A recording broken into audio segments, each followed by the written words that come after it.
Let's continue to read the story with the Beatles by Haruki Murakami. This is the second part.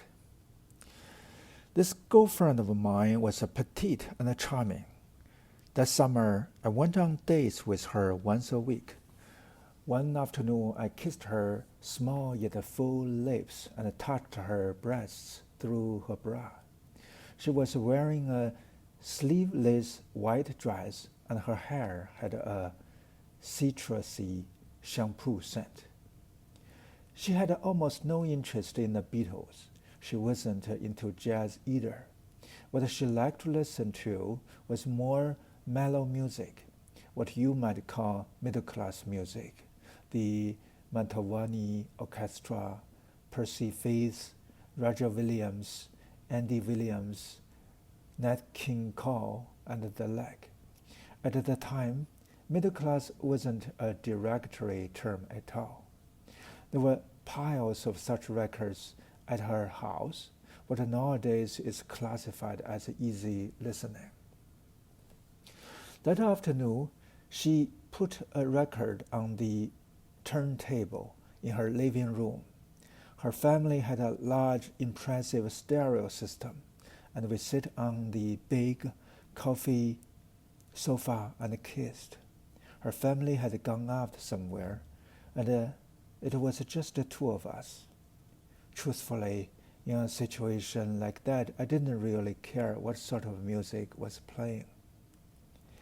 What I remember about the summer of 1965 was her white dress, the citrusy scent of her shampoo, the formidable feel of her wear bra. A bra back then was more like a fortress than like an atom of underwear. And the elegant performance of Max Stener's theme from A Summer Place by the Percy Faith Orchestra. Even now, whenever I hear theme from A Summer Place, that large, comfy sofa comes to mind. Incidentally, several years later, 1968, as I recall, around the same time that Robert Kennedy was assassinated, the man who had been our honeymoon teacher when we were in the same class hanged himself from the lintel in his house. He had taught social studies. Ideological impasse was said to be the cause of his suicide. Ideological impasse? But it's true. In the late 60s, people sometimes took their own lives because they had hit a wall ideologically, though not all that often. I get a really strange feeling when I think that on that afternoon, as my girlfriend and I were clumsily making out on the sofa, with Percy Faith's pretty music in the background, that social studies teacher was step by step heading toward his fatal ideological dead end, or to put it another way, toward that silent, tight knot in the rope. I even feel bad about it sometimes. Among all the teachers I knew, he was one of the best. Whether he was successful or not is another question, but he always tried to treat his students fairly. I never spoke to him outside the class, but that was how I remembered him. Like 1964, 1965 was the year of the Beatles. They released 8 days a week in February, Ticket to Ride in April, Help in July, and Yesterday in September, all of which topped the US charts. It seemed as if we were hearing their music almost all the time. It was everywhere, surrounding us like a wallpaper meticulously applied to every single inch of the walls. When the Beatles' music wasn't playing, it was the Rolling Stones. I can't get no satisfaction. Oh, the Birds, Mr. Tambourine Man. Oh, My Girl by the Temptations. Oh, the Righteous Brothers, You Have Lost That loving feeling. Oh, the Beach Boys, Help Me, Rhonda. Diana Ross and the Supreme also had one hit after another, a constant soundtrack of this kind of wonderful, joyful music filtered out through my little Panasonic transistor radio. It was truly an astonishing year for pop music, one that took your breath away.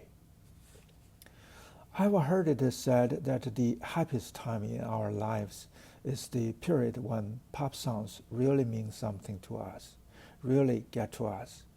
It may be true or maybe not.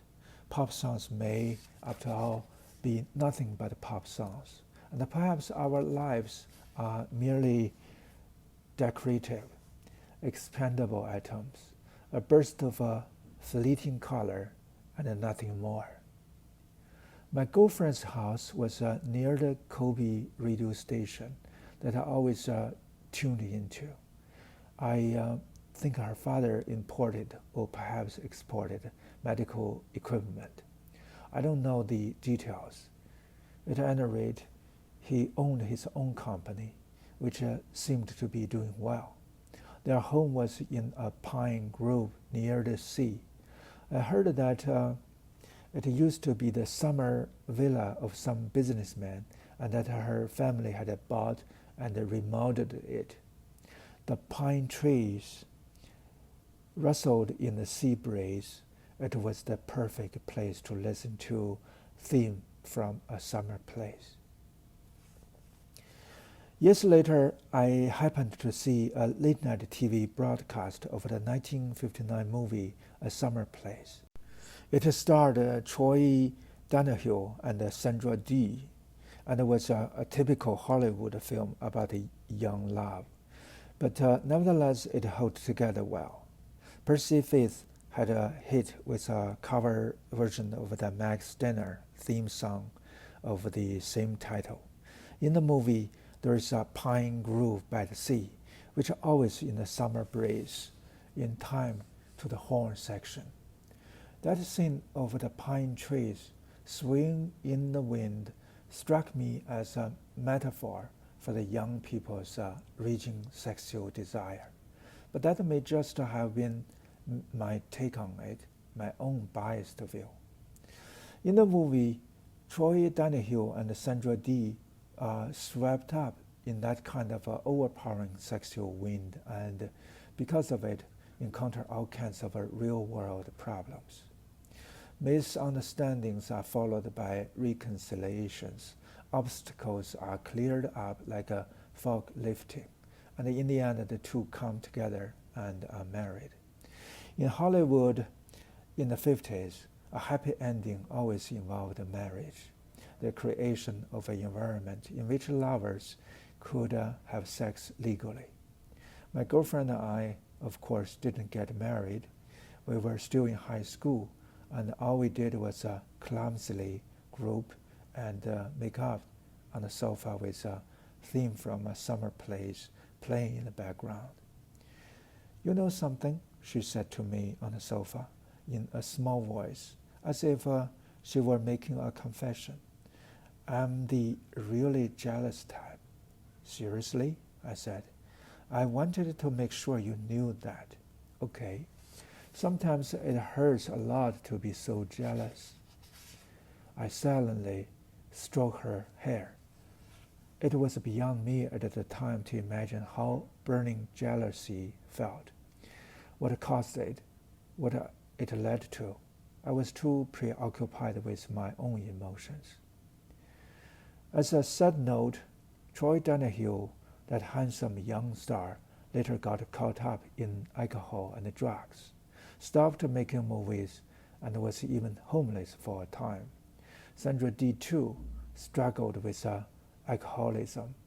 Donahue married the popular actress Susan Pleshette in 1964, but they divorced 8 months later. Dee married the singer Bobby Darin in 1960, but they divorced in 1967. This is obviously totally unrelated to the plot of A Summer Place, and unrelated to mine and my girlfriend's fate. My girlfriend had an older brother and a younger sister.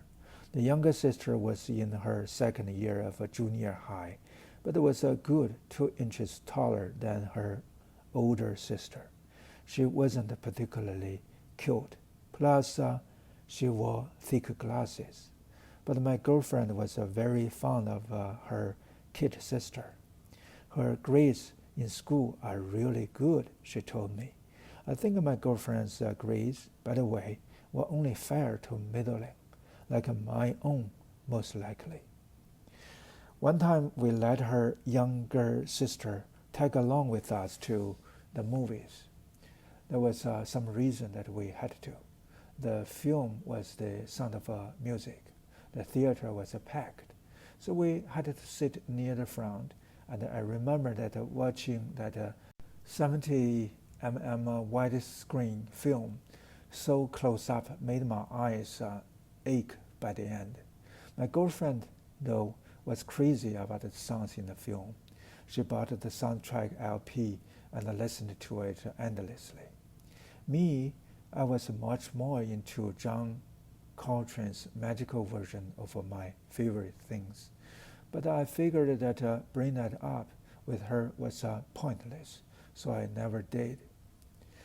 Her younger sister didn't seem to like me much.